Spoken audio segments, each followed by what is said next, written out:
Hey there, this is a review of the Yamaha YZF-R1. Bit of a bigger box than the NSR, but then again you do have a bit of a slightly bigger engine to deal with. Not that that would make any difference whatsoever. Okay, into the box. Now put this to one side and we'll get going. Now I'm gonna start with my favourite sprue.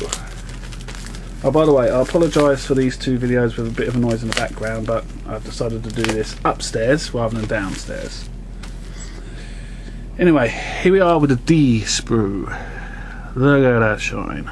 That's absolutely a fantastic shine. Gotta say, this is possibly one of the best frames I've ever seen on any motorcycle that I've built. And I'm seriously umming and ahhing whether to build this one next, purely because this frame is incredible. I mean, I'll get a close-up on one of them. Apart from the actual finish, I am loving all the weld marks on it. I mean, look at that. The weld marks just do it for me on this. This is accuracy gone mad, you might say, but hey, it's great. But like I said in a little overview on this, I don't know why Tamiya did it in this manner, where you clip it and you've got a little black mark. Undergating this would have cost a little bit more, but then again, if you want a good quality finish like this to be all over the model, then, you know, I think some of us model makers would be prepared to pay a little bit more for a bit of undergating on a sprue like this. I mean, I haven't felt this for real, but I'm feeling it now, and this is smooth. I mean, it is absolutely fantastically smooth. And if you look at the main body here, it welds all the way round. I mean, many people would say that's almost anal attention to detail, but that is absolutely great. Anyway, I'm going to put this aside carefully and we go on to the next sprue, which, pardon me a minute, which is the C sprue for this. Now this is one with some of the odds and end bits, etc, etc. Here we go. Wait till the camera gets in focus, and there we are. All absolutely brilliantly clear. A good amount of detail on these. They're even down to the little Yamaha logo. I think this is actually the clutch plate, but if you can just, I don't know whether you can see it, there we are, right down to the Yamaha logo on there. And the bike grips, gotta try and get them in, can't get them, there we are. You even got a proper grip on there, proper nice grip. Now I've got a rubber type finish paint which would look brilliant with these, and that's what I'm going to use instead of the XF1 which they advertise, well, they recommend. Everything I must admit on this sprue is great, except for one thing, and it's the radiator. Why did Tamiya do such a hash job with the fan when all they could have done is moulded a fan? I don't understand why they did this, but you know, being Tamiya, you know, they do what they do. Other than that, great attention to detail, but that does kind of, that's almost what some of the stuff in the 60s and the 70s models were like, you know, where on cars you get the moulded the free moulded pedals into the sidewall rather than separate now. But that's the only downer on that one. Okay, now the tyres, again, pretty much standard stuff. You've got a couple of screws in there, obviously, with the screwdriver, which I've got loads of. now. Pretty good. Again, you might need to sand down the central seam on the back one. The front one doesn't seem to be much of a seam, but there is one there. Okay, now we go on to the A sprue, which is basically all the cowling, seating, etc, etc, and the fairing, and the front mudguard, and the rear mudguard. This is great. I love this. Like I said, I was a bit critical of this, but having seen the instructions, I can understand why Tamiya did it. Because if they wouldn't have done it like this, it'd be a hell of a lot trickier to actually put the side fairing on. But there you go. The seats, the seats greatly moulded. Probably do that obviously in a flat red, because I have decided to do as the artwork on the box. There is again nothing really wrong with the fairing on here, except you do have a kind of a parting line down here, a very very tiny one. I'm not even sure you can pick it up. It's definitely there. The front cowling, there we are. That's great, absolutely fantastic. Can't fault that. Doesn't really need anything to it. Doesn't seem to be any fault lines whatsoever on here. Front mudguard, 2 pieces. It's pretty much the best setup, I suppose, for bikes like this, because I just think it works a little bit better, and so do Tamiya, and I actually prefer it this way. Rear mudguard, slightly off centre, as you can tell, but that kind of works a lot better. Other than that, there's not much more on here to say. There's only a few bits and pieces, but it's nice to know that you don't have to have a 5-piece setup with the cowling, because sometimes these things are split down the middle down here, and I think Tamiya have worked out that it's easier to put it as a 3-piece rather than a 5-piece, but that's their decision at the end of the day. Put that aside, and now we come to the last 2 sprues, the B sprue and the E sprue, which is the clear parts. Obviously the clear parts, as any model maker know, you don't take out to your need, but we'll have a look at them anyway.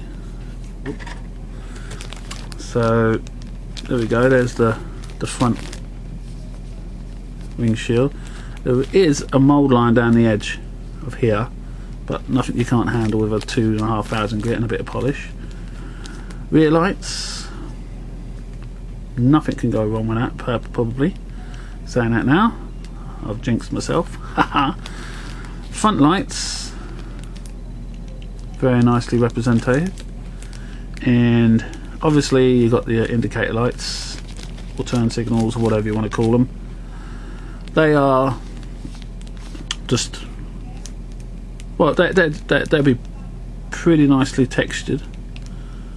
All you do is put, like I say, a little bit of clear orange in that, and that'll be fine. And here we go with the B sprue.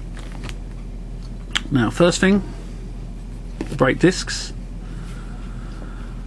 I don't know if you can see it, but you've got little tiny holes in all 3 of them. Now, if you're like me, those will be drilled out. I think possibly a 0.2, maybe 0.3 millimeter drill should do just fine with that. It might take about 20 minutes for each one, but at the end of the, well, maybe not even that, maybe 10 minutes for each one, but at the end of the day, it looks pretty good. the engine block. Now I've read the instructions, and this part is 2 colours, so a lot of masking may have to be done on that. The main block, fantastically moulded as always.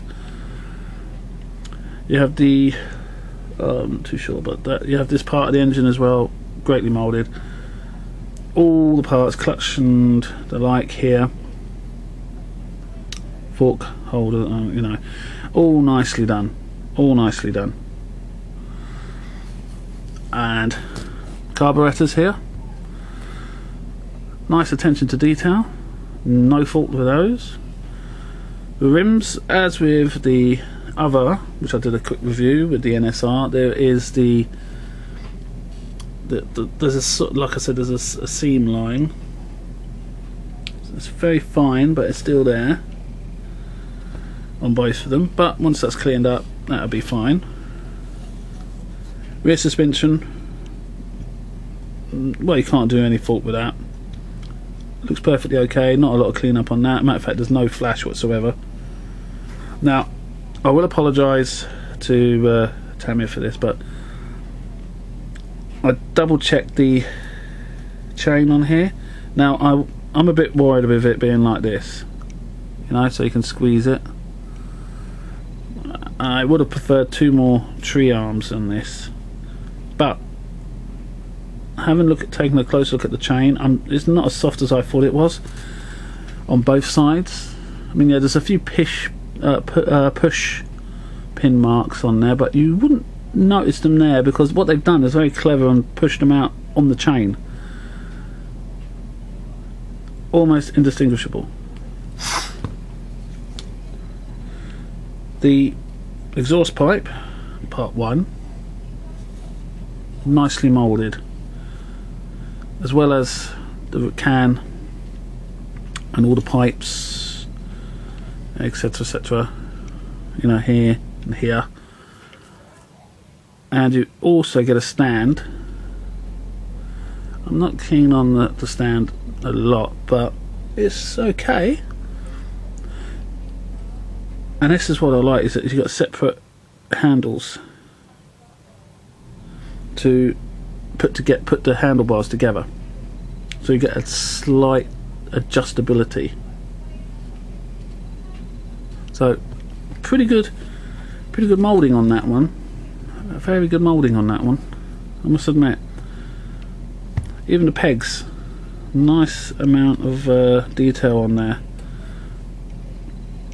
Yeah, that's a real nice one. Now go to decal sheet eventually. Gotta find it. Yeah. Oh yeah, this is another thing. You also get a separate decal sheet for each type. This is the one I think is on the box, which I'll be doing. This is the other alternative I might do, and you have a choice of Yamaha or, as it says on here, the lines. Now I will be doing it with the Yamaha on it. And talking of the decals, here they are. Really nicely done, nice attention. You have a slight metallic hue to the underside here on the YZF bit, and on these parts, not too sure where they go, but if I'm not mistaken, I believe they go up the side of one of them. There you are. This I may not bother using because I want to spray a particular type of red, so I may not bother using that strip at all. But all in all, this is a pretty nice get together. There's a slight, these parts are slightly carbon fibre effect as well. The clock is well detailed. And I like this. You even get a little, I think that's a fuel, yes, that's a fuel marker, where to put the fuel, I suppose. tiniest little fuel marker there, just beside the clock. I believe that's decal 37. Just there. I believe that's all one decal. So that's pretty nice, that. So that's very well rendered.